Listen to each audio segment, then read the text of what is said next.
আসসালামু আলাইকুম ওয়া রাহমাতুল্লাহি ওয়া বারাকাতুহু।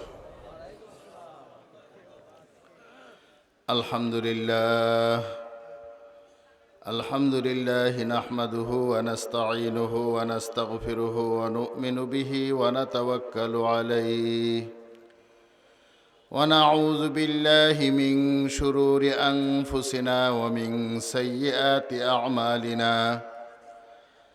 من يهده الله فلا مضل له ومن يضلله فلا هادي له واشهد ان لا اله الا الله وحده لا شريك له واشهد ان سيدنا ومولانا محمدا عبده ورسوله. أما بعد فأعوذ بالله من الشيطان الرجيم. بسم الله الرحمن الرحيم. ومن أراد الآخرة وسعى لها سعيها وهو مؤمن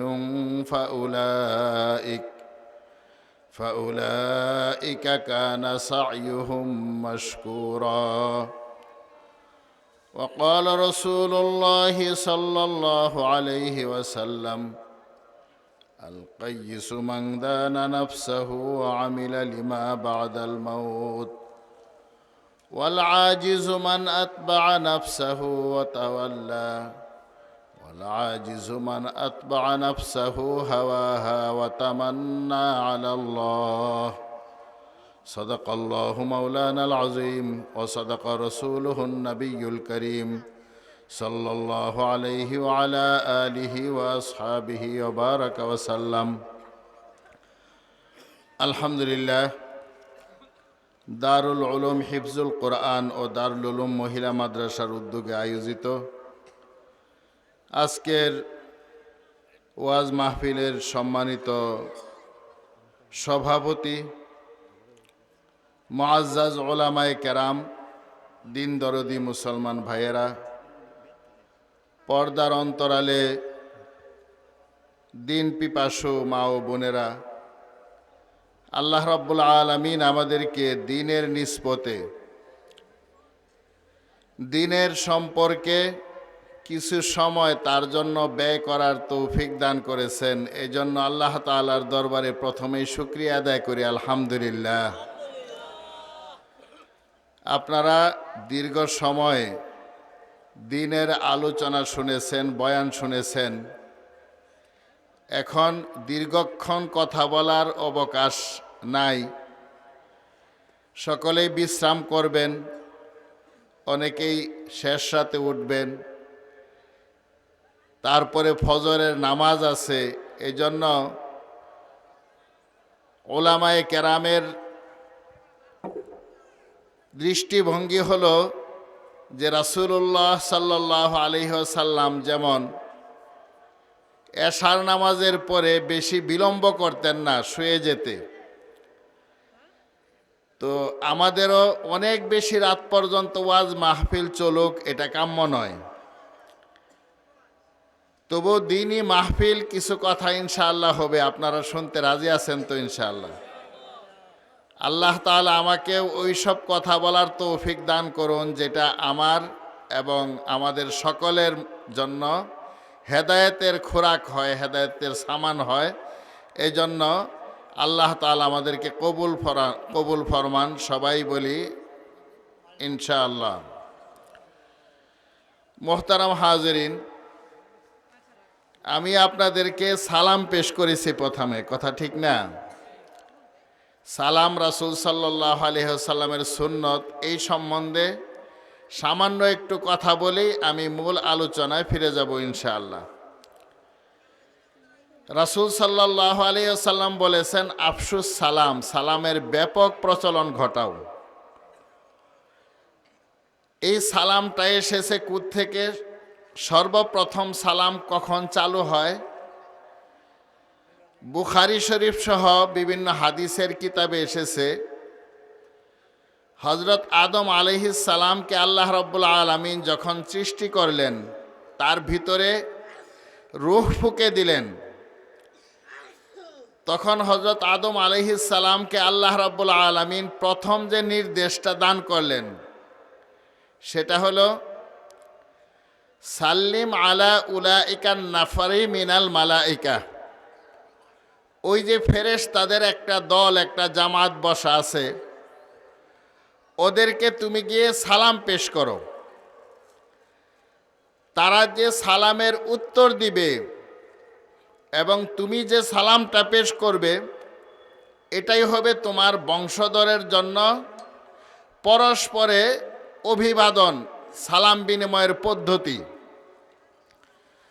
তো হযরত আদম আলাইহিস সালামকে আল্লাহ রাব্বুল আলামিন বলছেন, সাল্লিম, তুমি সালাম দাও। তিনি ফেরেশতাদের কাছে গিয়ে কি বললেন? বললেন, আসসালামু আলাইকুম, তোমাদের সকলের উপরে আল্লাহ তাআলার পক্ষ থেকে শান্তি বর্ষিত হোক। ফেরেশতারাও সালামের জবাব দিল, আসসালামু আলাইকা ওয়া রাহমাতুল্লাহ। আমরা যেটা বলি ওয়ালাইকুমুস সালাম ওয়া রাহমাতুল্লাহ, এটার কাছাকাছি, কিন্তু যেহেতু আদম আলাইহিস সালাম একজন, এই জন্য ফেরেশতারা জবাবেও বলল আসসালামু আলাইকা ওয়া রাহমাতুল্লাহ। ওয়া রাহমাতুল্লাহটা বাড়িয়ে বলা হলো। তো হাদিসে এসেছে যে ওয়া রাহমাতুল্লাহ বললে আরো 10টা নেকি বেড়ে যায়। তো ফেরেশতারা বলল আসসালামু আলাইকুম ওয়া রাহমাতুল্লাহ, আসসালামু আলাইকা ওয়া রাহমাতুল্লাহ। আমরা কিন্তু সালাম দেই আসসালামু আলাইকুম ওয়া রাহমাতুল্লাহ, কথা ঠিক না? তো আলাইকা আর আলাইকুমের মধ্যে ব্যবধানটা কি? আলাইকা মানে তোমার উপরে বা আপনার উপরে সালাম, আর আলাইকুম মানে তোমাদের উপরে সালাম। কিন্তু যখন আমাদের একজনের সঙ্গে সাক্ষাৎ হয়, মাত্র মানুষই 2 জন, পরস্পরের সালাম বিনিময় করার সময় আমরা বলি আসসালামু আলাইকুম ওয়া রাহমাতুল্লাহ, তোমাদের উপরে সালাম।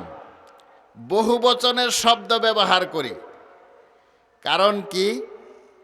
যখন আমি একা চলছি তখনও আমি একা নই, আমার সঙ্গে আল্লাহ তাআলার ফেরেশতারা আছে, কথা ঠিক কিনা?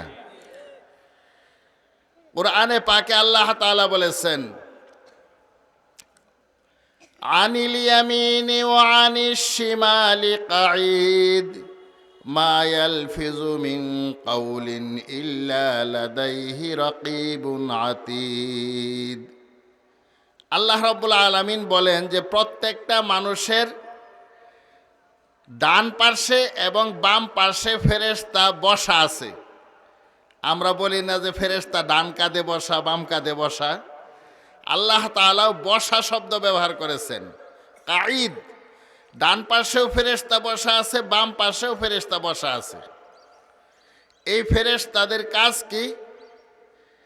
ফেরেশতাদের কাজ হলো মা ইয়ালফিজু মিন কাউলিন ইল্লা লাদাইহি রাকীবুন আতীদ, যে মানুষ যে কোনো শব্দই উচ্চারণ করে না কেন, সেই শব্দটা লুফে নেওয়ার জন্য, লিখে নেওয়ার জন্য সদা তৎপর ফেরেশতা নিয়োজিত আছে, ডান পার্শ্বে এবং বাম পার্শ্বে। ডান পার্শ্বের ফেরেশতা নেকি লেখে, বাম পাশের ফেরেশতা যদি গুনার কাজ হয়, গুনার কথা হয়, তাহলে সেটা লেখে। তার মানে আমাদের সঙ্গে 2 জন ফেরেশতা এমনিতেই আছে। এছাড়াও আমাদের সকলের সঙ্গে সামনেও ফেরেশতা আছে, পিছনেও ফেরেশতা আছে। সব দিকে আল্লাহ রাব্বুল আলামিন ফেরেশতা দিয়ে আমাদেরকে ঘিরে রেখেছেন। কি কারণে? আল্লাহ তাআলা কোরআনে পাকে বলেছেন অন্য আয়াতে, লাহু মুআক্কিবাতুম মিন বাইনি ইয়াদাইহি ওয়া মিন খালফিহি ইয়াহফাজুনাহু মিন আমরিল্লাহ। আল্লাহ তাআলা বলেন যে প্রতিটা মানুষের সামনে এবং পিছনে ফেরেশতারা নিয়োজিত আছে। একজন না, বরং বহু বচনের শব্দ ব্যবহার করা হয়েছে, যে অনেক ফেরেশতা নিয়োজিত আছে। ওইসব ফেরেশতার কাজ কি? ইয়াহফাজুনাহু মিন আমরিল্লাহ, আল্লাহর নির্দেশে প্রতিটা মানুষকে তারা হেফাজত করে। এই দুনিয়াতে কত হাজারো লাখো রোগ জীবাণু আছে না, ভাইরাসের সঙ্গে যে কোনো সময় আমাদের ভিতরে ঢুকে, কিন্তু আমাদের সাধারণত ক্ষতি করতে পারে না। কি জন্য? ক্ষতিটা রোধ করে দেয় আল্লাহ কর্তৃক নিয়োজিত ফেরেশতারা। আমরা রাত্রিবেলায় ঘুমায়ে থাকি,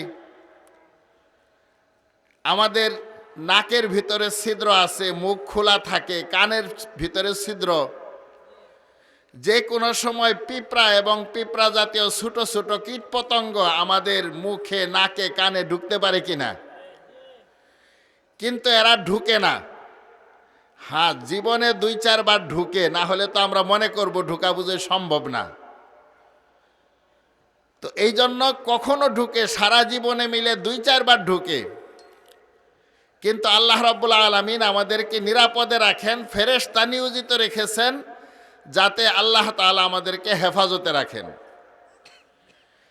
এরকম আল্লাহ রাব্বুল আলামিন আমাদেরকে দুনিয়াতে যতদিন হায়াত দিয়ে রেখেছেন, অসংখ্য অগণিত বিপদ আপদ থেকে আমাদেরকে হেফাজতে রাখেন।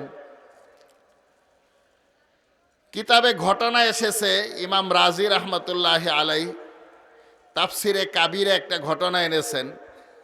একজন বুজুর্গ ব্যক্তি ফুরাত নদীর তীর দিয়ে চলতেছিল।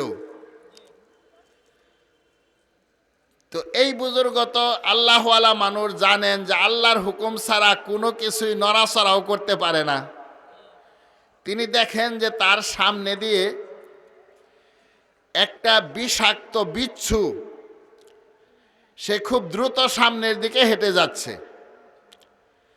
এই ব্যক্তির মনে কৌতূহল জাগলো যে আল্লাহর সৃষ্টিকুলের মধ্যে যত প্রাণী আছে এগুলোর চলাফেরারও একটা উদ্দেশ্য আছে, একটা উদ্দেশ্য থাকে। তো এই বিচ্ছুটা যে দ্রুত অগ্রসর হচ্ছে, তার কি উদ্দেশ্য আজকে আমি একটু পরখ করে দেখব। বিচ্ছু সামনে আগায়, এই বুজুর্গ পিছনে পিছনে যায়। তো বিচ্ছু দ্রুত যাচ্ছে, উনিও বিচ্ছুর পিছনে হেঁটে যাচ্ছেন। এক জায়গায় যে বিচ্ছুটা নদীর একদম তীরে গিয়ে হঠাৎ করে থেমে গেছে। এই ব্যক্তিও সেখানে থেমে গেছে, যে দেখি শেষ পর্যন্ত কি হয়। ফুরাত নদীর দিকে তাকিয়ে দেখে যে একটা কচ্ছপ বাঁচতে বাঁচতে এই বিচ্ছুর দিকে আসছে।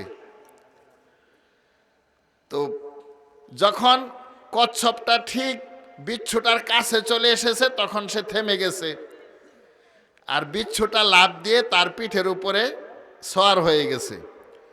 এরপরে আবার কচ্ছপটা ভাসতে ভাসতে নদীর অপর পারে যাচ্ছে।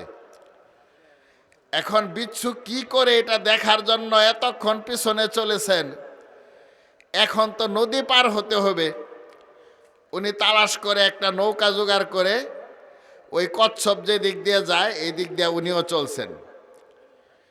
নদী পার হওয়ার পরে কচ্ছপের পিঠ থেকে বিচ্ছুটা নেমে আবার দ্রুত রওনা করেছে। উনিও নৌকা থেকে নেমে আবার পিছনে পিছনে যাচ্ছেন। হঠাৎ করে একটু সামনে গিয়ে দেখে যে একজন মানুষ ঘুমিয়ে আছে, আর একটা বিষাক্ত সাপ এই ব্যক্তির শিয়রে মাথার কাছে ফনা ধরে আছে, যে কোনো সময় একে সুবল দিবে, কামড় দিবে, এই অবস্থায় প্রস্তুত হয়ে আছে। তো বিচ্ছুটাকে এই বুজুর্গ দেখছে যে বিচ্ছুটা ওই পারে গিয়ে লাফ দিয়ে ওই বিষাক্ত সাপের ঘাড়ের মধ্যে উঠেছে। উঠে এমন কামড় দিয়েছে যে তার বিষে ওই সাপটা মাটিতে পড়ে গড়াগড়ি শুরু করেছে, এবং অল্প সময়ের মধ্যেই সেই সাপটা মারা গেছে। ইতিমধ্যে যে ব্যক্তি ঘুমন্ত ছিল, যার দিকে সাপটা ফনা ধরেছিল, এ জেগে গেছে, জাগ্রত হয়ে গেছে। সে জেগে দেখে যে ওই যে বিচ্ছুটা, এই একটা বিচ্ছু দেখা যায় তার কাছে, সে একটা পাথর নিয়েছে বিচ্ছুটাকে মারার জন্য। তখন এই বুজুর্গ বলছে যে তুমি এই বিচ্ছুটাকে মারবে না, বিচ্ছুটার উসিলায় আল্লাহ রাব্বুল আলামিন তোমার জীবনটা রক্ষা করেছেন। কিভাবে? পরে পুরো ঘটনা বুজুর্গ শোনাই দিল যে দেখো, ফুরাত নদীর অমুক জায়গা থেকে হেঁটে হেঁটে এত দূর পর্যন্ত আমি বিচ্ছুর পিছনে এসেছি, তোমাকে রক্ষা করবার জন্য এত দূর থেকে আল্লাহ রাব্বুল আলামিন এই বিচ্ছুটাকে পাঠিয়েছেন। নদী পার করার জন্য কচ্ছপকে আল্লাহ রাব্বুল আলামিন পাঠিয়েছেন।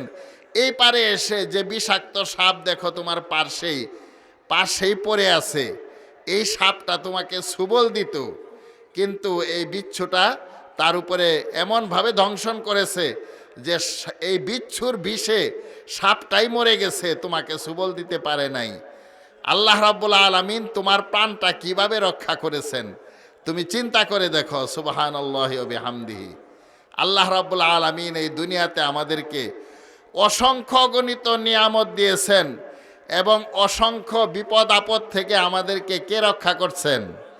আল্লাহ রাব্বুল আলামিন। সেই সত্তা মহান রাব্বুল আলামিন আমাদেরকে হায়াত দিয়েছেন। সবচাইতে মূল্যবান নিয়ামত, আমাদেরকে দুনিয়াতে কিছু সময়ের জন্য হায়াত দিয়েছেন। এই জগতে আমরা কি থাকতে পারবো না? চলে যেতে হবে, সবাইকে চলে যেতে হবে, কথা ঠিক না? কাজে অল্প সময়ের হায়াত নিয়ে এসেছি। আজকে আমরা যে এই মাহফিলে শরিক হয়েছি, আল্লাহ তাআলার আরও বহু বান্দা আছে এই রাত্রেবেলায় দিনের কথা শোনার মতো হায়াত তাদেরও ছিল, তাই না? বিভিন্ন ব্যস্ততায়, বিভিন্ন কারণে তারা আজকের মাহফিলে আসতে পারে নাই। আল্লাহ রাব্বুল আলামিন আমাদেরকে ফেরেশতাদের বেষ্টনীর মধ্যে দিনী মজলিসে কিছু সময় কাটাবার তৌফিক দান করেছেন। এই জন্য রব্বুল আলামিনের দরবারে আবারও শুকরিয়া আদায় করি, আলহামদুলিল্লাহ। আল্লাহ রাব্বুল আলামিন আমাদের সামনে দুইটা জগৎ রেখেছেন দুনিয়াতে আসার পরে। আগে আরও জগৎ ছিল, একটা রুহের জগৎ, আরেকটা জগৎ ছিল আমাদের মায়ের পেটের জগৎ। এরপরে আল্লাহ রাব্বুল আলামিন আমাদেরকে দুনিয়াতে পাঠিয়েছেন। আবার আরেকটা জগৎ আমাদের সামনে আছে, সেটা হলো পরকালীন জগৎ, কথা ঠিক কিনা? দুনিয়াটা আল্লাহ রাব্বুল আলামিন এমনভাবে সৃষ্টি করেছেন যে এখানে সুখ দুঃখের মিশ্রণ। দুনিয়াতে কোনো মানুষ এমন নাই যে জীবনে কোনোদিন দুঃখ পায় নাই, কষ্ট পায় নাই, এমন কেউ আছে? আবার কোনোদিন সুখ পায় নাই এমন কোনো মানুষও দুনিয়াতে আল্লাহ তাআলা পাঠান নাই। জীবনে সুখও আছে, দুঃখ আছে। নবী রাসূলগণ আল্লাহ তাআলার সবচাইতে প্রিয় বান্দা। সাইয়্যিদুল মুরসালিন খাতামুন নাবিয়্যিন মুহাম্মদুর রাসূলুল্লাহ সাল্লাল্লাহু আলাইহি ওয়াসাল্লাম, তার জীবনে কষ্ট আসে নাই? কেমন কষ্ট তিনি পেয়েছেন? রাসূল সাল্লাল্লাহু আলাইহি ওয়াসাল্লাম বলেছেন, উজিতু ফিল্লাহি মা লাম ইউজা আহাদ। আমাকে আল্লাহর পথে এত কষ্ট দেওয়া হয়েছে যে কোনো মানুষকে, কোনো নবী রাসূলকেও দুনিয়াতে এত কষ্ট দেওয়া হয় নাই। বুখারী শরীফে একখানা হাদিস, আল্লাহ রসুল সাল্লাল্লাহু আলাইহি ওয়াসাল্লাম সাহাবাদেরকে বলছেন যে একজন আল্লাহর নবী, তার উম্মতেরা তাকে মেরে মেরে পুরাটা শরীর রক্তাক্ত করে ফেলেছে, কিন্তু ওই নবী আল্লাহ তাআলার কাছে দোয়া করেছেন, আল্লাহুম্মা হদি কওমি ফাইন্নাহুম লা ইয়ালামুন। হে আল্লাহ, আমার কওমকে আপনি হেদায়েত দান করুন, কারণ তারা যে আমি নবীর উপরে আঘাত করে তারা তো বুঝে না, না বুঝে করে, সুতরাং তাদেরকে আপনি হেদায়েত দান করুন। এই নবীটাকে মুহাম্মদুর রাসূলুল্লাহ সাল্লাল্লাহু আলাইহি ওয়াসাল্লাম নিজে। আল্লাহ রাসূলকে শারীরিকভাবে কষ্ট দেওয়া হয়েছে, মানসিকভাবে নিপীড়ন করা হয়েছে, কষ্ট দেওয়া হয়েছে, যেটার কোনো হিসাব নাই। কোরআনে পাকে আল্লাহ রাব্বুল আলামিন নিষেধ করেছেন, এক সময় বলেছেন, ইয়া আইয়ুহাল্লাযীনা আমানু লা তাকুনু কাল্লাযীনা আযাউ মূসা ফাবাররাআহুল্লাহু মিম্মা ক্বালু ওয়া কানা ইনদাল্লাহি ওয়াজিহা। আল্লাহ রাব্বুল আলামিন বলেন, হে ঈমানদারেরা, তোমরা তাদের মতো হইও না যারা মূসাকে কষ্ট দিয়েছে। মূসা আলাইহিস সালাম আল্লাহ তাআলার অনেক বড় নবী, তো নবী রাসূলকে তার উম্মতেরা কষ্ট দিয়েছে। উম্মত আবার দুই প্রকার, একটা হলো নবীর কথা মেনে নবীর দিন গ্রহণ করেছে এই ধরনের উম্মত, এদেরকে বলা হয় উম্মতে ইজাবাত, যারা নবীর ডাকে সাড়া দিয়েছে সেই সাড়া দেওয়া উম্মত। আরেক প্রকারের উম্মত হলো যাদের প্রতি নবীর দাওয়াত পেশ করা আছে কিন্তু দিন কবুল করে নাই। তো আল্লাহ রাসূলকেও কষ্ট দেওয়া হয়েছে। তো আল্লাহ তাআলা বলেন যে মূসাকে যেমন কষ্ট দেওয়া হয়েছে তোমরা নবীকে সেরকম কষ্ট দিও না। মূসা আলাইহিস সালামকে কেমন কষ্ট দেওয়া হয়েছে কোরআনে পাকের মধ্যে কয় পারা? 30 পারা। 30 পারার মধ্যে 27টা পারার মধ্যেই মূসা আলাইহিস সালামের ঘটনা, কষ্টের ঘটনা, বিজয়ের ঘটনা, বিভিন্ন প্রকারের আমাদের জন্য যত শিক্ষণীয় ঘটনা আছে মূসা আলাইহিস সালামের জিন্দেগিতে সেই শিক্ষণীয় ঘটনায় ভরপুর। এই জন্য কোরআনে পাকের 30 পারার মধ্যে 27টা পারাতেই মূসা আলাইহিস সালামের কথা কম বেশি আছে। কথায় কষ্ট দিয়েছে কতভাবে তার একটা দৃষ্টান্ত বুখারী শরীফে হাদিস আছে। মূসা আলাইহিস সালাম ছিলেন, আল্লাহ রাসূল বলেছেন কানা মূসা হাইয়ুন, তিনি খুব লাজুক স্বভাবের ছিলেন, পুরুষ মানুষ। কিন্তু আমরা শীতের দিনে যেরকম জামা কাপড় পরি, মূসা আলাইহিস সালাম সব সময় এমনভাবে জামা কাপড় পরে থাকতেন যে তার শরীর দেখা যেত না। কিন্তু ওই জামানায় বনি ইসরাইলেরা তারা গোসল করার সময় দল বেঁধে সমুদ্র সৈকতে সাগর পাড়ে গিয়ে নদীর পাড়ে গিয়ে দল বেঁধে উলঙ্গ হয়ে বিবস্ত্র হয়ে গোসল করত। কিন্তু মূসা আলাইহিস সালাম তো কখনো বিবস্ত্র হবেন প্রশ্নই আসে না। এই জন্য তারা একটা বদনাম রটিয়ে দেয় মূসা আলাইহিস সালামের, কি ইন্না মূসা লা আদার, মূসা হইল রুগী মানুষ। কি রোগ? হাদিসে এসেছে যে মূসার হয়তো সে আব্রাস, তার ভিতরে কুষ্ঠ রোগ আছে, এই জন্য চামড়া ঢেকে রাখে, আমাদেরকে দেখতে দেয় না। না হলে মূসা হইল আদার, তার এক শিরা রোগ আছে, সে যদি আমাদের মতো বিবস্ত্র হয়ে নদীর ঘাটে গোসল করে তাহলে তো আমরা দেখে ফেলবো তার রোগটা। এই জন্য সে কোনো সময় বিবস্ত্র হয়ে আমাদের সঙ্গে গোসল করতে রাজি হয় না।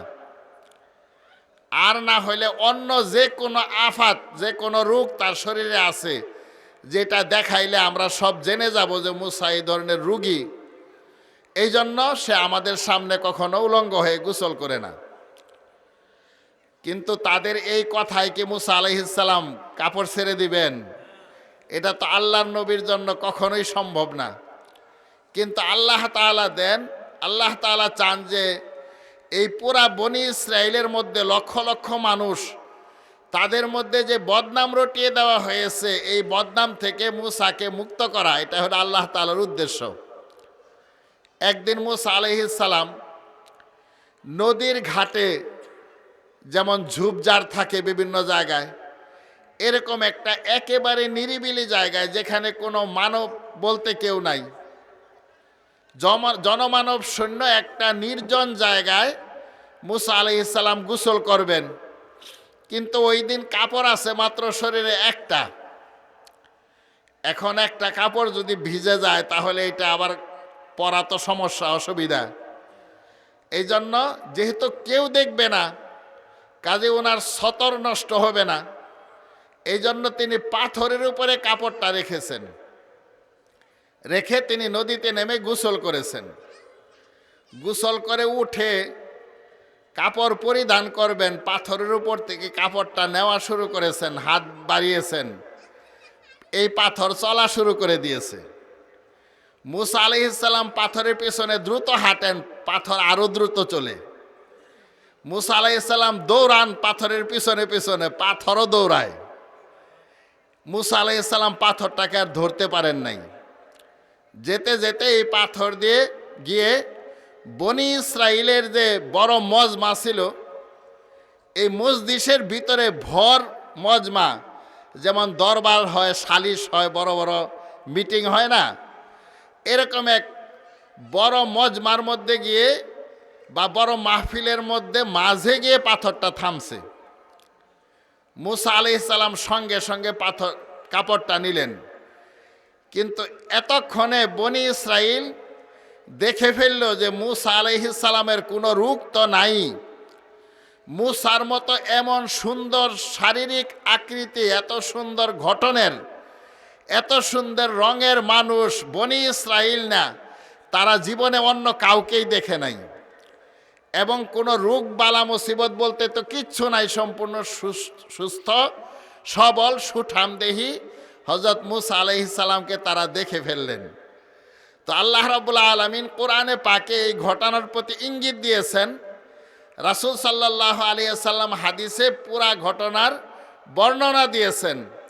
আল্লাহ তাআলা বলেছেন, ইয়া আইয়ুহাল্লাযীনা আমানু লা তাকুনু কাল্লাযীনা আযাউ মূসা ফাবাররাআহুল্লাহু মিম্মা ক্বালু ওয়া কানা ইনদাল্লাহি ওয়াজিহা। হে ঈমানদারেরা, তোমরা তাদের মতো হইও না যারা নবী মূসাকে কষ্ট দিয়েছে। তার বিভিন্ন দোষ তারা সমাজের মধ্যে রটনা করেছে, কিন্তু আল্লাহ রাব্বুল আলামিন তাকে সেই দোষ থেকে সম্পূর্ণরূপে মুক্ত করে রেখেছেন। ওয়া কানা ইনদাল্লাহি ওয়াজিহা, মূসা ছিলেন আল্লাহ তাআলার অভিমুখী। আলাইহিস সালামকে নির্দোষ আল্লাহ তাআলা প্রমাণ করে দিলেন। মুহতারাম হাজিরিন, তো বলার উদ্দেশ্য হলো যে দুনিয়াতে আমাদের সুখও আসে দুঃখও আসে, কিন্তু সামনের যে জগৎ আমাদের সামনে আসছে, কবরের জগৎ, আলমে বরজক, পরকালীন জিন্দিগি, সেখানে আল্লাহ রাব্বুল আলামিন দুইটা স্থান সৃষ্টি করেছেন। একটা স্থানের নাম হলো জান্নাত, আরেকটা স্থানের নাম হলো জাহান্নাম। জান্নাত এমন জায়গা, সেখানে কোনো রকমের কষ্টের লেশ মাত্র নাই। জাহান্নাম এমন জায়গা যেখানে সুখের লেশ মাত্র নাই, শুধু কষ্ট আর কষ্ট, দুঃখ আর দুঃখ। দুনিয়ার জীবনে যারা আল্লাহ তাআলার হুকুম এবং রাসূল সাল্লাল্লাহু আলাইহি ওয়াসাল্লামের তরিকা মেনে জীবনযাপন করবে, আল্লাহ রাব্বুল আলামিন তাকে স্বাধীনতার জিন্দেগি জান্নাতে দান করবেন। আর যারা দুনিয়াতে মন চাহি জীবনযাপন করবে, আল্লাহ তাআলার হুকুম ভালো লাগে না, রাসূলের তরিকা ভালো লাগে না, আল্লাহ তাআলার নাফরমানি করে চলে, রাসূলের তরিকার বিপরীতমুখী জীবনযাপন করে, পরকালে তার জন্য জাহান্নাম অপেক্ষা করছে। সে স্বাধীনতা তো দূরের কথা, আর কোনো কালে সুখের সন্ধান সে পাবে না যদি আল্লাহকে অমান্য করে দুনিয়া থেকে যায়। আল্লাহ রাব্বুল আলামিন সেই জান্নাতের সন্ধান আমাদেরকে দিয়েছেন এবং প্রতিদিন নামাজের ভিতরে আমাদেরকে দোয়া শিক্ষা দিয়েছেন যে তোমরা প্রতিদিন আমার কাছে প্রতি রাকাতে দোয়া করো, ইহদিনাস সিরাতাল মুস্তাকিম, আমাদেরকে আপনি হেদায়েতের পথ দেখান। ইহদিনা, হেদায়েতের পথ দেখান। সিরাতে মুস্তাকিম, সোজা সরল পথ, যে পথে চললে আপনাকে পাওয়া যাবে, যে পথে চললে সোজা জান্নাতে যাওয়া যাবে, আমাদেরকে সেই পথটা দেখান। আল্লাহ রাব্বুল আলামিন আমাদেরকে এই দোয়াই তো শিক্ষা দিয়েছেন, তাই না? এই হেদায়েত আল্লাহ রাব্বুল আলামিন আমাদেরকে দেওয়ার জন্যই কোরআনে পাকে আমাদেরকে দোয়া শিক্ষা দিয়েছেন যে তোমরা মেহনত করো, আমার পথে অগ্রসর হওয়ার জন্য তোমরা আপ্রাণ চেষ্টা করো, আর আমার কাছে সেই পথের সন্ধান পাওয়ার জন্য প্রতিনিয়ত আমার কাছে দোয়া করো। সেই দোয়াটাই আমরা করি, ইহদিনাস সিরাতাল মুস্তাকিম, হে আল্লাহ আমাদেরকে সঠিক গন্তব্য দেখান। দুনিয়ার ঝামেলার মধ্যে পড়ে আমরা সেই পথ থেকে দূরে সরে যাই, মনে করে আগে দুনিয়া কামাই করে নেই, তারপরে অন্যটা করব, বৃদ্ধ হলে বয়স হলে পরে আখেরাতের কাজ করব। কিন্তু আল্লাহ রাব্বুল আলামিন দুনিয়াতে আসার সিরিয়াল রেখেছেন। দুনিয়া থেকে বিদায় হওয়ার কোনো সিরিয়াল আছে? তাফসিরে হক্কানিতে সূরা তাকাসুর, আল হাকুমুত তাকাসুর, এর মধ্যে একটা ঘটনা এনেছেন। এই ঘটনাটা বলেই আমি আমার কথাগুলো সংক্ষেপ করে ইনশাআল্লাহ শেষ করে দেব। সূরা তাকাসুরের তাফসিরে হক্কানিতে ঘটনাটা এনেছেন যে এক ব্যক্তি ছিল, সে দরিদ্র মানুষ ছিল, কিন্তু এবাদত গুজার, আল্লাহ রাব্বুল আলামিনের এবাদত বন্দেগী ঠিকমতো করত, আবেদ ছিল, আলেম ছিল না। তার মনের ভিতরে একদিন জাগলো যে আমি আল্লাহ তাআলার এবাদত বন্দেগী করি, অথচ আমি থাকি অভাব অনটনের মধ্যে।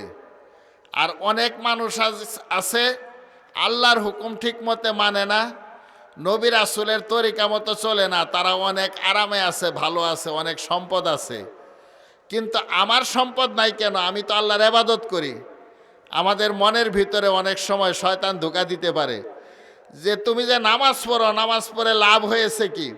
যে বেনামাজি সে তো তোমার থেকে ভালো আছে, তার বাড়ি গাড়ি আছে, তোমার তো এত কিছু নাই। 5 ওয়াক্ত নামাজ পড়ো, আল্লাহ তো তোমাকে দেয় না।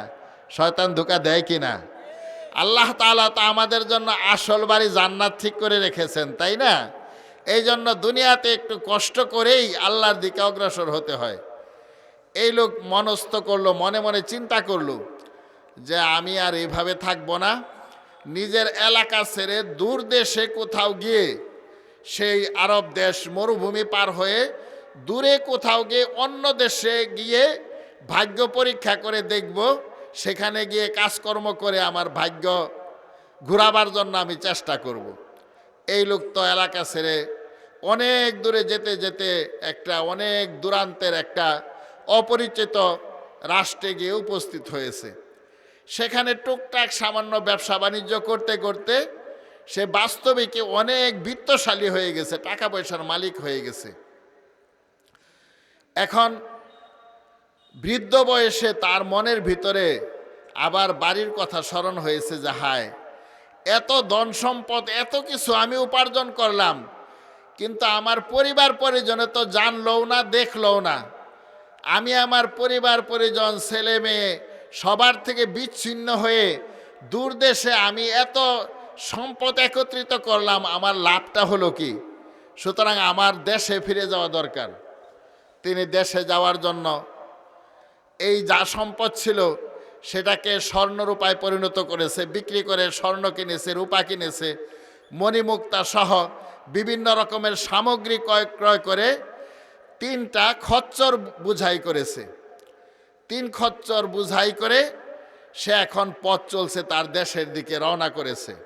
খাবার দাবার পানীয় সঙ্গে ছিল, কিন্তু মরুভূমির পথ অতিক্রম করতে হয়। তো এক সময় খাদ্য পানি যা ছিল, খাদ্যও শেষ হয়ে গেছে, পানিও শেষ হয়ে গেছে। তার খুব ক্ষুধা লেগেছে। ক্ষুধার তাড়নায় এখন সে অস্থির, কিন্তু খাবার তো শেষ। 3টা খচ্চর বোঝাই মালামাল আছে, সম্পদ আছে, কিন্তু খাবার শেষ হয়ে গেছে। তো সে দেখে যে এক লোক আসছে, তার মতো বিপরীত দিক থেকে আসতেছে, তার কাছে খাদ্য আছে বোঝা যায়। বলছে যে ভাই, আমার জীবনটা বাঁচাও, আমার খাবার বলতে কিছু নাই, রসদ যা ছিল খাদ্য হিসাবে সব শেষ, তুমি আমাকে একটু খাওয়ার ব্যবস্থা করো। সে বলল যে তুমি ঠিকই বুঝতে পেরেছ, আমার সঙ্গে রুটি গোশত যা খাওয়ার, তোমার পরিতৃপ্তি করে খাওয়ার মতো সামান আমার কাছে অবশ্যই আছে, আমি তোমাকে খাবার দিব, ঠিক আছে, কিন্তু একটা শর্ত আছে। সেটা কি? বলছে যে তোমার সঙ্গে তো 3টা খচ্চর বোঝাই মালামাল দেখা যায়, এই মালামাল সহ একটা খচ্চর যদি আমাকে দিয়ে দাও, তাহলে আমি তোমাকে রুটি গোশত সহ আমার কাছে খাবারের যা আছে তোমাকে তৃপ্তি সহকারে খাওয়াই দেব। এখন এই লোক অনেক অনুনয় বিনয় করছে যে আমার সারা জীবনের উপার্জন, তুমি এটা কি বলো? সে বলছে যে না, তাহলে আমি খাবারও দিব না, আমি চললাম। তো শেষ পর্যন্ত জীবন তো বাঁচাতে হবে, তার কাছ থেকে খাবার নিয়ে সে খাবার খেয়েছে। যেহেতু সামনে মরুভূমির পথ অনেক বাকি, তার খাবারের যা চাহিদা ছিল, অনেক ক্ষুধার সময় খাবার খেতে গেলে মানুষ এমনভাবে খায় যে খেতে খেতে অসুস্থ হয়ে যায়, এরকম হয় না? দেখা যায় যে রমজানের পরে, ঈদের পরে অনেকেরই দেখা যায় আপনাদের এই মতলব হাসপাতালে আসতে হয়, এরকম হয় না? যে সারা মাস রোজা রেখেছি, ঈদের পর আর হুঁশ নাই, এমনভাবে খাবার খায় যে শেষে নিজে অসুস্থ হয়ে পড়ে। তো যাই হোক, এই লোক এইভাবে খুব খাবার খেয়েছে, তার পেটের আরাম নষ্ট হয়ে গেছে এবং তার প্রচুর পানির পিপাসা পেয়েছে। তো ওই লোক তো খাবার খাওয়িয়ে চলে গেছে, এখন তার তো পানিও শেষ, অনেক পথ চলছে, তৃষ্ণায় এখন তার বুকটা ফেটে যাওয়ার অবস্থা, এত পিপাসা তার লেগেছে, এখন পানি তো তার কাছে নাই। দেখে যে এক লোক আসতেছে, তার কাছে মশক ভর্তি পানি, বলছে যে ভাই, আমার জীবন গেল পানির পিপাসায়, তুমি আমাকে পানি পান করাও। বলছে যে পানি তো আমার কাছে আছেই, তুমি দেখতে পাচ্ছ, মশক ভর্তি, মশক মানে চামড়ার কলসি, এটা ভর্তি পানি আছে, তোমাকে পানি পান করাবো ঠিক, কিন্তু তোমার কাছে তো 2 খচ্চর মাল দেখা যায়, একটা খচ্চর যদি মাল বুঝাই, খচ্চর আমাকে দিয়ে দাও, তাহলে পানি পান করাবো, না হলে না। এখন তাকে বুঝাবার চেষ্টা করলো, মানতে রাজি না, শেষ পর্যন্ত 1 খচ্চর পানি দিয়ে পানি পান করলো। এখন খাবারও খাওয়া হলো, অতিরিক্ত পরিমাণে পানিও পান করেছে, পানির পিপাসা এমন, রাসূল সাল্লাল্লাহু আলাইহি ওয়াসাল্লাম অনেক বিষয়ে দোয়া করেছেন, হে আল্লাহ, আমাকে এমন আপনার মহব্বত দান করেন যেটা ঠান্ডা পানির চেয়ে আরও বেশি মহব্বত দান করেন। আরবের লোকেরা তো যেখানে সেখানে পানি পায় না, তাই না? এখন না পর্যাপ্ত পানির ব্যবস্থা আছে, কিন্তু আমাদের দেশে যেমন তেলের যে লরিগুলো চলে, সৌদি আরবে যারা গিয়েছেন হজে উমরায় বিভিন্নভাবে গিয়েছেন, তারা দেখেছেন সেখানে পথের মধ্যে এই ধরনের তেলের ট্যাঙ্কারের মতো পানির গাড়ি সমানে চলতেছে, জমজমের পানি, মা এ খালেস বিশুদ্ধ পানির এরকম ট্যাঙ্কার পথ দিয়ে চলে। তো যাই হোক, তো এই লোক পানি পান করার জন্য আবেদন করেছে, তাকে 1 খচ্চর বোঝাই মাল দিয়ে দিতে হয়েছে, এখন তার পানির পিপাসা মিটেছে, কিন্তু তার পেটটা খারাপ হয়ে গেছে। পানির পিপাসা নিবারণ করা কতটুকু দরকার, হাদিসের একটা ছোট্ট ঘটনা মনে পড়লো, আপনাদেরকে প্রসঙ্গত বলি। রাসূল সাল্লাল্লাহু আলাইহি ওয়াসাল্লাম এক হাদিসে বলেছেন যে কিয়ামতের ময়দানে আল্লাহ রাব্বুল আলামিন ঘোষণা করবেন যে আমার রহমতে তোমরা জান্নাতে চলে যাও। তো এক লোক খুব এবাদত গুজার ছিল। কেমন এবাদত গুজার? হাদিসে এসেছে যে সে দীর্ঘ জীবন আল্লাহ তাআলার এবাদত বন্দিগিতে কাটিয়েছে, বড় আবেদ ছিল। এক সময় আল্লাহর কাছে দোয়া করলো, হে আল্লাহ, সামনে আমাকে এমন একটা সাগরের ভিতরে, দ্বীপের ভিতরে পৌঁছিয়ে দিন, কোনো জনমানুষের সঙ্গে যাতে আমার সাক্ষাৎ না হয়, সেখানে আমার রিজিকের ব্যবস্থা করবেন, আমি ওখানে এবাদত বন্দিগি করব। আল্লাহ রাব্বুল আলামিন তাকে পৌঁছাইয়ে দিলেন সাগরের ভিতরে একটা দ্বীপের মধ্যে। সেই দ্বীপের ভিতরে এই লোক গাছের ফল খায় আর সাগরের পানি পান করে আর আল্লাহর এবাদত করে। এইভাবে এবাদত করলো 500 বছর। কত বছর? আগের মানুষ দীর্ঘ হায়াত পেত। তো 500 বছর এবাদত করেছে, এরপরে তার মৃত্যুর সময় হয়েছে, মৃত্যুর ফেরেশতা এসেছে। তো মৃত্যুর ফেরেশতা এসে বলেছে যে আপনার তো জান কবজের সময়, এখন তোমার জান কবজের সময়। সে বলল, ঠিক আছে, আমাকে একটু সুযোগ দাও, আমি নামাজে যখন সিজদায় যাই তখন আমার জান কবজ করবে, সিজদারত অবস্থায় আমি আল্লাহর দরবারে হাজিরা দিতে চাই। ঠিকই নামাজে দাঁড়িয়েছে, যখন সিজদায় গিয়েছে তখন তার জান কবজ করা হয়েছে। এই ব্যক্তি হাসরের ময়দানে যখন আল্লাহ ঘোষণা দিবেন যে আমার রহমতে জান্নাতে চলে যাও, এই ব্যক্তি মনে মনে বলবে যে আল্লাহর রহমতে জান্নাতে যাব, তা আমার 500 বছরের এবাদত কোথায় গেল? আমার এবাদতের কারণে না আমি জান্নাতে যাব, এরপরে আমি যে তার আগের জীবনে এবাদত করেছি সেটা কোথায় যাবে? আমি যে সিজদারত অবস্থা আল্লাহর দরবারে হাজির হইলাম, মৃত্যুবরণ করলাম, আমার এই সারা জীবনের এবাদতের উসিলায় না আমি জান্নাতে যাব, আল্লাহর রহমতের উসিলায়, এটা কেমন? আল্লাহ তাআলা তো মনের কথা জানেন, ঠিক কিনা? আল্লাহ রাব্বুল আলামিন ফেরেশতাকে হুকুম করবেন যে জাহান্নাম তো অনেক দূরে, একটু জাহান্নামের দিকে অগ্রসর করে তারপরে ওখান থেকে নিয়ে আসো। যখন তাকে জাহান্নামের কিছুটা নিকটে নেওয়া হবে, এই লোক খুব পিপাসায় কাতর হবে। তখন পিপাসা কাতর হয়ে এই লোক হাসরের ময়দানে আসতে থাকবে, তো দেখবে যে এক লোকের হাতে পানি দেখা যায়, পানির গ্লাস। তো বলবে, আল্লাহর বান্দা আমাকে একটু পানি পান করাও। বলবে যে না, আমি তোমাকে পানি পান করাইতে পারবো না। বললো যে আমার তো বুক ফেটে যায়, এক গ্লাস পানি তোমার কাছে আছে, পানিটা দাও, আমি একটু পান করি, আমার বুকটা ঠান্ডা করি। তখন এই লোক বলবে যে আমি পান করাইতে পারি, কিন্তু এখানে বিনিময় ছাড়া পানি পান করানো সম্ভব না। বিনিময় কি? সারা জীবনে যত এবাদত করেছ সব এবাদতের নেকি যদি আমাকে দিয়ে দাও তাহলে আমি পানি পান করাবো। এই লোকের তো বুকের কলিজা ফেটে যাওয়ার অবস্থা। সে বলবে ঠিক আছে, সারা জীবনের নেকামল তুমি নিয়ে নাও, আমাকে একটু পানি পান করতে দাও। তো সেই লোক পানি পান করবে। সারা জীবনের এবাদত যেটা ছিল শেষ হয়ে গেল কিনা? আল্লাহ তাআলা বলবে, বান্দা সারা জীবনে আমার কয় গ্লাস পানি তুই পান করেছিস? আমার কি পরিমাণ রিজিক দুনিয়াতে তুই ভোগ করেছিলি?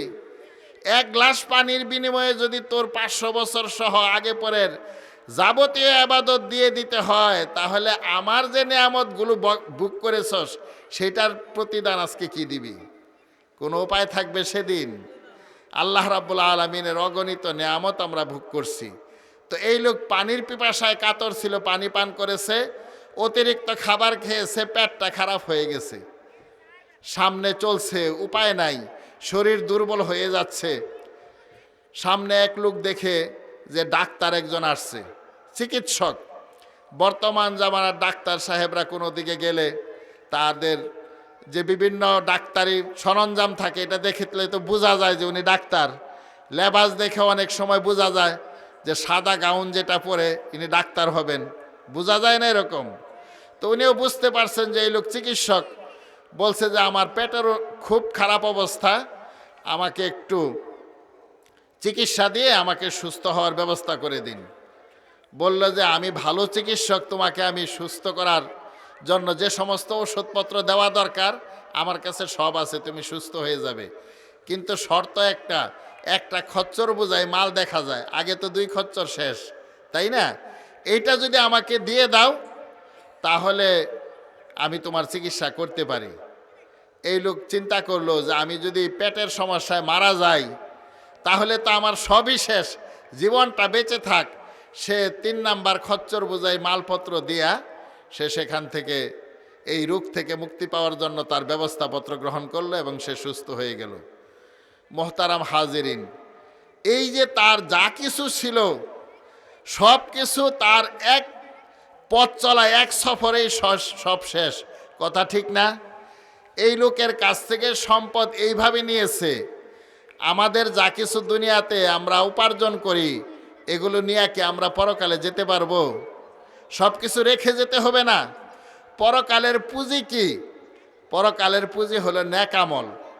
নেকামল উপার্জন করার একটা বড় উসিলা, বড় মাধ্যম, সেটা হলো আমাদের সন্তানাদি। যদি আমরা তাদেরকে এলেম শিখাই, দিন শিখাই, কোরআন শিখাই, তাহলে এরা আমাদের জন্য বিরাট বড় নাজাতের উসিলা হবে। রাসূল সাল্লাল্লাহু আলাইহি ওয়াসাল্লাম বলেছেন, ইদা মাতাল ইনসানু ইনকাতা আনহু আমালুহু, মানুষ যখন মৃত্যুবরণ করে তখন তার সমস্ত আমল বন্ধ হয়ে যায়। আমল করার কোনো সুযোগ থাকে? কিছুই থাকে না। শুধুমাত্র 3টা জিনিস বাকি থাকে, এর মধ্যে একটা হলো সদকায়ে জারিয়া। মসজিদ প্রতিষ্ঠা করেছেন, মসজিদ প্রতিষ্ঠায় সহযোগিতা করেছেন, মাদ্রাসা প্রতিষ্ঠায় সহযোগিতা করেছেন, দ্বীনি প্রতিষ্ঠানগুলোর সহযোগিতা করেছেন।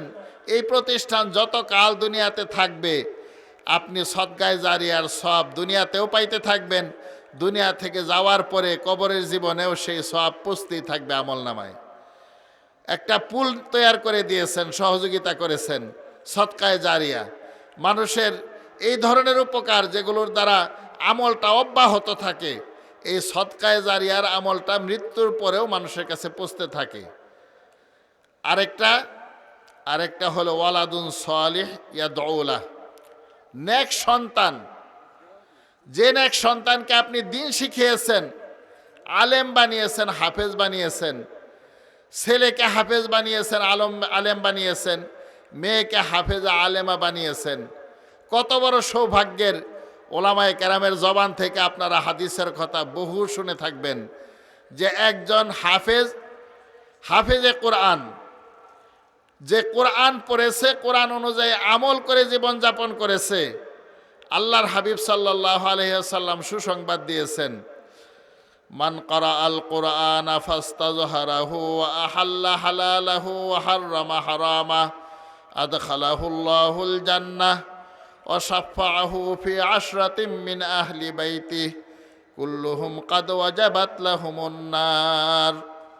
রাসূলুল্লাহ সাল্লাল্লাহু আলাইহি ওয়াসাল্লাম বলেন, যে ব্যক্তি কোরআন পাঠ করে এবং কোরআন মুখস্থ করে, কোরআনের হালালকে হালাল জেনে হারামকে হারাম জেনে সে অনুযায়ী জীবনযাপন করে, আল্লাহ রাব্বুল আলামিন এই হাফেজ সাহেবকে অবশ্যই জান্নাতে প্রবেশ করাবেন। আর 10 জন এমন ব্যক্তিকে, তার পরিবার পরিজনের মধ্যে থেকে এমন 10 জনকে সুপারিশ করে জান্নাতে নিয়ে যাবে যাদের জন্য জাহান্নামের ফায়সালা পরকালে হয়ে যাবে। পরিবারের 10 জন যাদের জন্য জাহান্নামের ফায়সালা হয়ে গেছে হাসরের ময়দানে, এমন 10 জনকে আল্লাহর কাছে সুপারিশ করে হাফেজ সাহেব জান্নাতে নিতে পারবে। তাহলে আলেম হলে কি লাভ? একজন আলেমের উসিলায় যদি 100 লোক, 1000 লোক, লক্ষ লোকও দিনের পথে আসে, ওই লক্ষ লোক নিয়েই ওই আলেম জান্নাতে চলে যাবে। এই জন্য এই দ্বীনি মাদ্রাসা আলহামদুলিল্লাহ এখন আল্লাহ তাআলার মেহেরবানিতে আমাদের দেশে অসংখ্য মাদ্রাসা আছে। এরকম একটা দ্বীনি প্রতিষ্ঠান আমাদের পূর্ব পরিচিত একজন যোগ্য আলেম হযরত মাওলানা জাকির হুসাইন সাহেব, মুফতি জাকির হুসাইন সাহেব যে মাদ্রাসা প্রতিষ্ঠা করেছেন, দারুল উলুম হিফজুল কোরআন মাদ্রাসা, দারুল উলুম মহিলা মাদ্রাসা, আপনাদেরই প্রতিষ্ঠান, দ্বীনি প্রতিষ্ঠান, সন্তানকে মাদ্রাসায় দিবেন। এই প্রতিষ্ঠানে এবং এই ধরনের দ্বীনি প্রতিষ্ঠানগুলোতে নুরানি পদ্ধতিতে সুন্দরভাবে সহজভাবে কোরআন শিক্ষা দেওয়া হয়। আমাদের অনেক অভিভাবক হয়তো এই বিষয়টা জানে না যে মাদ্রাসায় পড়ানো কঠিন মনে করে। কি জন্য?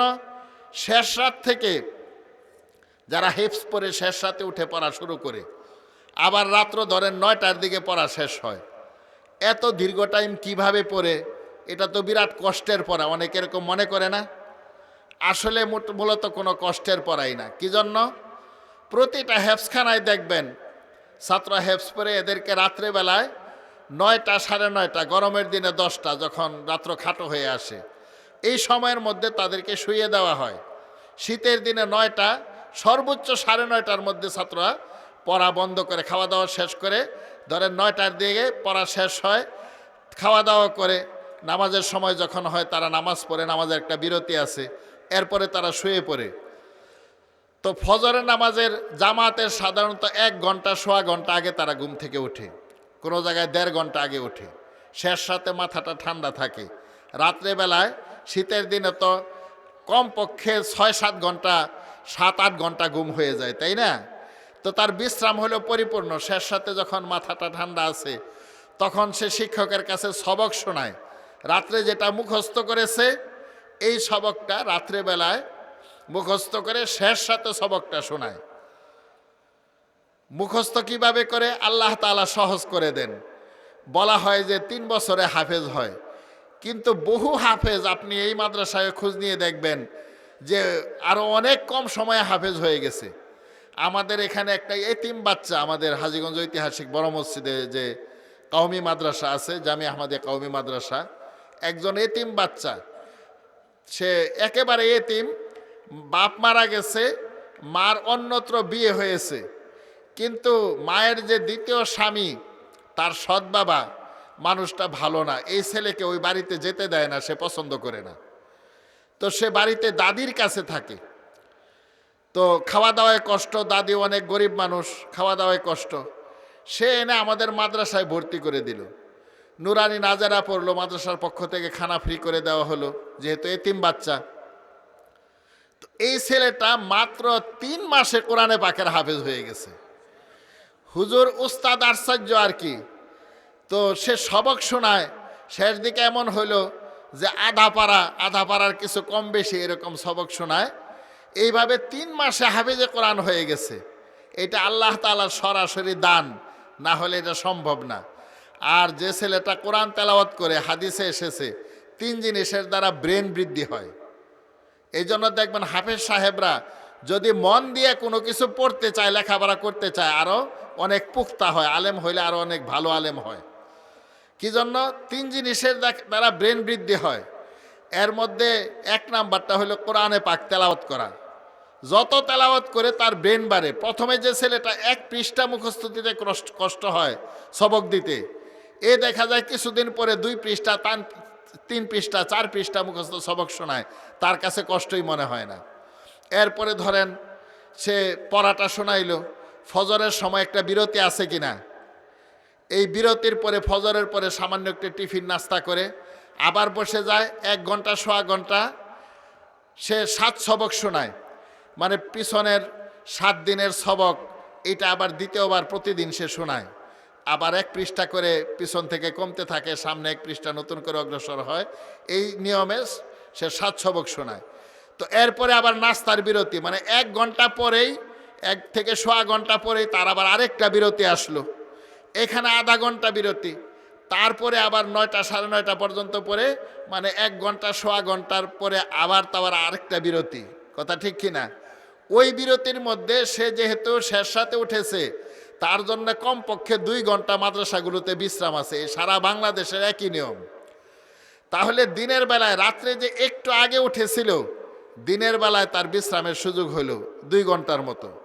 এরপরে গোসল করে সে আবার সেখানে 12টার দিকে পড়তে বসে, আবার 1টার মধ্যে তার আবার বিরতি শুরু হয়ে যায়। এরপরে আসর পর্যন্ত পরে খাওয়া দাওয়া শেষ করে আসর থেকে মাগরিব পর্যন্ত বিরতি। এইভাবে 1 ঘন্টা সোয়া ঘন্টা 1.5 ঘন্টা পর পর তার বিরতি আছেই। কাজে তার কি ক্লান্তি বোধ হওয়ার কথা? এইভাবে সে পুরাটা সময় কাজে লাগায় এবং তার মেধা শক্তি বৃদ্ধি পায়। তো এইভাবে মাদ্রাসায় পড়ানো হয়। তো দারুল উলুম হিফজুল কোরআন মাদ্রাসা এবং দারুল উলুম মহিলা মাদ্রাসা, নিশ্চয়ই মহিলা মাদ্রাসায় হেফজখানা আছে, ঠিক না? তো মহিলা মাদ্রাসায় হেফজখানা আছে। একজন মহিলা যদি হাফেজা হয়, এটা কত বড় সৌভাগ্যের মনে করেন। একটা মেয়ে শিশু অল্প বয়সে কোরআনে পাকের হাফেজ হয়ে গেছে। এরপরে মাদ্রাসায় আপনি পড়াবেন, আপনি ডাক্তার ইঞ্জিনিয়ার বানাতে চান, অসুবিধা নাই। আপনি মাদ্রাসায় দিয়ে তার কোরআন পড়াটা শুদ্ধভাবে শেখার সুযোগ করে দিন।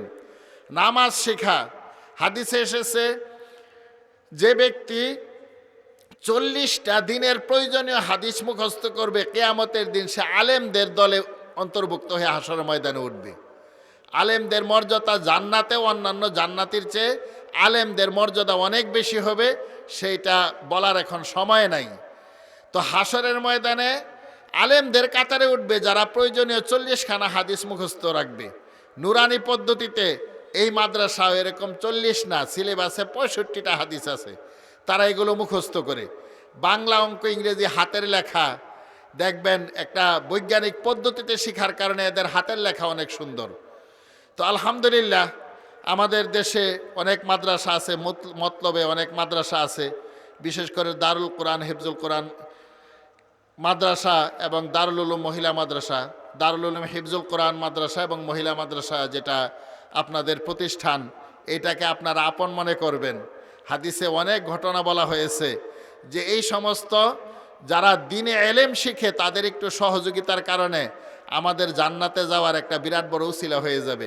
রাসূল বলেছেন, কুল্লুকুম রাঈন ওয়া কুল্লুকুম মাসউলুন আন রাইয়াতি, তোমরা প্রত্যেকেই দায়িত্বশীল, তোমাদের সবাইকে অধীনস্থদের সম্পর্কে জিজ্ঞাসা করা হবে।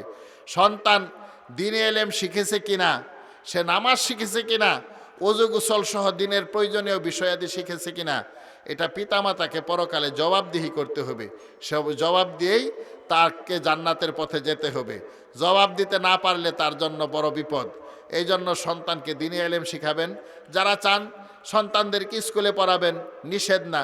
এই মাদ্রাসার মুহতামিম সাহেব, উনি অসুস্থ হলে কোথায় যাবেন? কোনো আলেমের কাছে না ডাক্তারের কাছে? ডাক্তারের কাছেই তো যাবেন। কাজে ডাক্তার হওয়ার দরকার আছে না? একটা বিল্ডিং নির্মাণ করবেন এখানে মাদ্রাসায়, বা উনি জায়গা ক্রয় করেছেন, এখানে যদি ভবন নির্মাণ করেন তাহলে কি আলেমের কাছে গেলে হবে না ইঞ্জিনিয়ারের কাছে যেতে হবে? প্ল্যানের জন্য ইঞ্জিনিয়ার কাছে যেতে হবে। কাজে ওইটাও প্রয়োজন মানব সেবার উদ্দেশ্যে, আল্লাহ সন্তুষ্টির জন্য ওই লাইনে আপনি পড়াইতে চান, পড়ানো অসুবিধা নাই। আর যদি হাফেজ বানান, আলেম বানান, তাহলে তো আপনার সৌভাগ্যের দরজা আপনার সামনে উন্মোচিত হয়ে গেল। এটা বিরাট বড় সৌভাগ্যের কারণ। ইন্নাল ওলামা ওয়ারাসাতুল আম্বিয়া, নবী রাসূলদের ওয়ারিস হলো ওলামায়ে কেরাম। এর চেয়ে বড় সৌভাগ্যের কিছু হতে পারে না। এই জন্য সন্তানদেরকে দিন শিখাবেন। আপনি স্কুলে পড়াইলেও অন্তত নিচের ক্লাসগুলোতে কোরআনটা ভালোভাবে শিখে নামাজ কালাম শিক্ষা দিয়ে তারপরে আপনি নিয়ে যান, অসুবিধা নাই। আর যারা হাফেজ আলেম বানাতে চান, এই মাদ্রাসায় সুন্দর ব্যবস্থা আছে। সন্তানদেরকে মাদ্রাসায় দিয়ে সহযোগিতা করবেন। আপনার প্রতিবেশীর সন্তান প্রতিবেশীকে বুঝিয়ে যদি আপনি মাদ্রাসায় দেন, তাহলে হাদিসে এসেছে আদ-দাল্লু আলাল খাইরি কাফাইলিহি, যে অন্যকে কল্যাণের পথ দেখায় ওই ব্যক্তি কল্যাণের যাবতীয় আমল করে যা সওয়াব পায়, যে পথটা দেখায় দিল মাদ্রাসায় পড়ানোর জন্য, আপনি তাকে উৎসাহিত করে সন্তানকে মাদ্রাসায় দেওয়াইলেন। এই সন্তান যা কিছু আমল করবে সারা জীবনে, তার আমলের সওয়াব একটু কমবে না। আল্লাহ তাআলা তার ভান্ডার থেকে তার সারা জীবনের নেক আমলের সমপরিমাণ সওয়াব আপনাকে দান করবেন। এই জন্য এই দ্বীনি মাদ্রাসাকে সহযোগিতা করবেন। মতলব জামে মসজিদের সম্মানিত ইমাম সাহেব, মাদ্রাসার মুহতামিম সাহেব আপনাদের সামনে মূল্যবান কথা রেখেছেন। এই মাদ্রাসাকে কেন সহযোগিতা করবেন, দ্বীনি প্রতিষ্ঠানকে, এই সম্বন্ধেও কথা বলেছেন। আপনারা ওলামায়ে কেরামের জবান থেকে অনেক কথা শুনেছেন। আমাদের কাজ হলো আমল করা, আখেরাতের দিকে অগ্রসর হওয়া, নিজের জীবনের পুঁজি সংগ্রহ করা। এখন হলো শীতকাল, অনেক লম্বা রাত্রি, তাই না? আমরা সবাই চেষ্টা করব, অনেকেই তাহাজ্জুদ গুজার, তাহাজ্জুদ পড়েন, যাদের অভ্যাস এখনো হইয়া সারে নাই। আল্লাহ তাআলা শেষ রাতে এসে বান্দাকে ডাকতে থাকেন। বুখারী এবং মুসলিম শরীফের হাদিস, যে আল্লাহ তাআলা প্রথম আসমানে অবতীর্ণ হন রাত্রির যখন 1/3 বাকি থাকে, এসে বলতে থাকেন যে কে আছে আমার কাছে দোয়া করবে, মাইয়াদউনি ফাস্তাজিব লাহ, আমার কাছে দোয়া করবে, আমার কাছে চায়। কে আমার কাছে চাইবে, আমি তার ডাকে অবশ্যই সাড়া দিব, তার দোয়া কবুল করব। কে আমার কাছে তার বিভিন্ন সমস্যার সমাধান চায়, আমি তার সমাধান করে দিব। বান্দার যাবতীয় প্রয়োজনের কথা বলে আল্লাহ তাআলা শেষ সাথে ডাকেন। আমরা সকলেই পেরেশান, সকলেরই সমস্যা আছে, তাই না? এখন শেষ রাতে উঠে আল্লাহ তাআলাকে যদি একটু ডেকে আল্লাহর কাছ থেকে চেয়ে নিতে পারি, তাহলে আমাদের জন্য সৌভাগ্যের দরজা খুলবে। এই জন্য আমরা চেষ্টা করি, কিন্তু একটু অলসতা তো লাগেই, ঘুম বাদ দিয়ে উঠতে, তাই না? রাসূল সাল্লাল্লাহু আলাইহি সাল্লামের একটা হাদিস শুনে আমার কথা শেষ করে দিচ্ছি। আল্লাহ রাসূল সাল্লাল্লাহু আলাইহি সাল্লাম বলেছেন, মানুষ যখন ঘুমায় তখন শয়তান তার গর্দানের মধ্যে মন্ত্র পড়ে 3টা গিরা দেয়, গিট্টু লাগায়, গিরা লাগায়। সে কি পড়ে? যখন ঘুমায় তখন তাকে এই মন্ত্রটা পড়ে গিরা লাগায়, বলে যে আলাইকা লাইলুন তওয়িল ফারকুদ, এখনও তোমার রাত্র লম্বা আছে, আরেকটু ঘুমাইয়া নাও, একটা গিরা লাগায়। এইভাবে এই কথাটা 3বার বলে, আলাইকা লাইলুন তওয়িল ফারকুদ, তোমার আরো লম্বা রাত্রে আছে, তুমি আরেকটু ঘুমাও। এইভাবে সে ঘুম থেকে উঠতে দিতে চায় না। মন্ত্র পরে 3টা গিরা লাগায়, কোথায়? আলা কাফিয়াতি রাসিহি, মাথার পিছনে ঘাড়ের মধ্যে 3টা গিরা লাগায়। রাসূল সাল্লাল্লাহু আলাইহি সাল্লাম বলেছেন যে আল্লাহর বান্দা যখন ঘুম থেকে উঠে, শেষ রাতে ঘুম থেকে উঠে যখন আল্লাহকে স্মরণ করে, অর্থাৎ আলহামদুলিল্লাহিল্লাযী আহইয়ানা বা'দা মা আমাতানা ওয়া ইলাইহিন নুশুর, এটা তো আল্লাহর জিকির, মাসনুন দোয়া। এই দোয়াটা যখন পড়ে তখন একটা গিরা সঙ্গে সঙ্গে হুট করে খুলে যায়। এরপরে যখন ওযু করে তখন আরেকটা গিরা খুলে যায়। এরপরে যখন নামাজে দাঁড়িয়ে যায় তখন 3 নাম্বার গিট্টুটাও খুলে যায়। এরপরে বান্দা যে আল্লাহর কাছে তাহাজ্জুদ পড়ে একটু দোয়া করে কান্নাকাটি করে, তার যে সকাল হয়, সকালবেলায় তার মনটা থাকে অনেক প্রফুল্ল এবং অন্তর থাকে তার পবিত্র, তয়্যিবুন নফস, মন থাকে পবিত্র তার, এবং মনের ভিতরে তার আনন্দ থাকে। আর যদি কেউ তাহাজ্জুদ না পড়ে, তাহলে আল্লাহ রাসূল বলছেন যে তার সকাল হয় কাসলান হিসাবে, শুধু অলসতা, শরীরের ভিতরে অলসতা। উঠে ফজরটা কোনো মতো পড়েছে, আবার শোয়ার জন্য শরীরে টানে। তার মধ্যে শুধু অলসতার ভাব থাকে আর মন থাকে কলুষিত, মনটা তার ভালো থাকে না। তো তাহাজ্জুদ পড়লে আল্লাহ রাব্বুল আলামিন তার মনটাও ভালো রাখেন, শরীরটাও ভালো রাখেন। আল্লাহ তাআলার কাছ থেকে চেয়ে নেওয়ার সময় হলো শেষ রাত।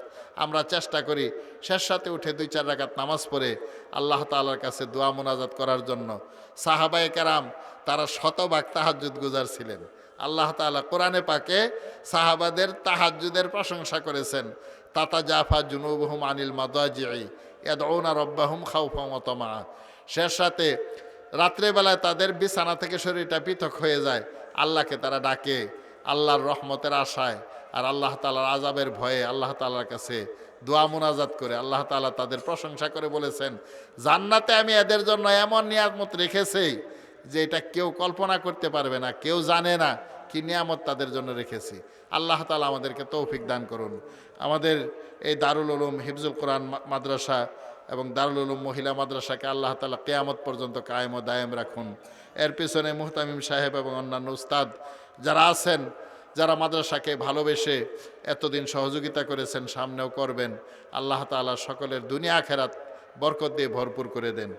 তো মুহতামিম সাহেব কিছু বলবেন, একটু কথা বলবেন।